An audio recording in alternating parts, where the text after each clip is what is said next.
I think the fact that Malta has, with MICAS, entered the conversation that has become global and bringing in people from all over, just the way it's always lived. This is a place that has received the world. Now it is receiving with MICAS the art world and joining a dialogue for the 21st century.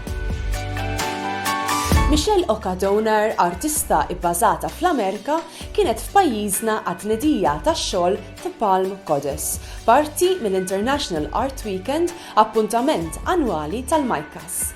It-tim tagħna iltaqa' ma' Doner biex jesplora aktar din l-iskultura, ispirata mill-arkeoloġija u l-flora indiġena ta' Malta.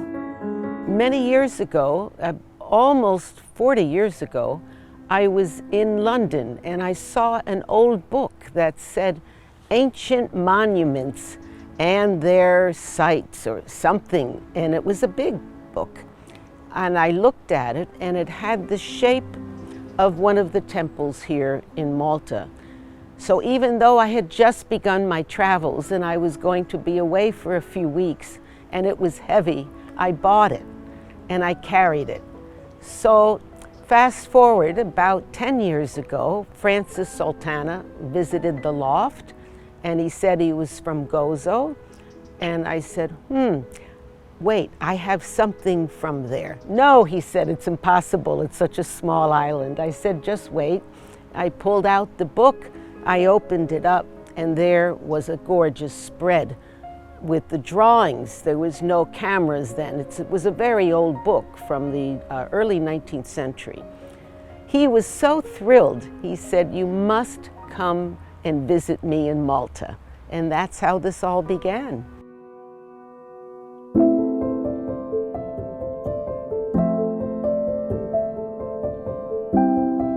This is such a paradise. The fact that it's in the center of an ocean and that so many currents come by. I have felt the discovery here of so many traditions, so many languages rooted here, so many ways of living. Even the food has reflected it.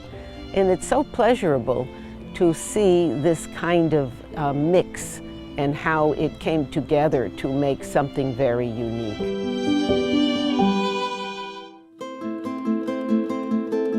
I like to begin with natural materials, either the way they are and I can use them the way our ancestors did because they didn't have art stores, or I can be inspired by their shape, their form, and their essence.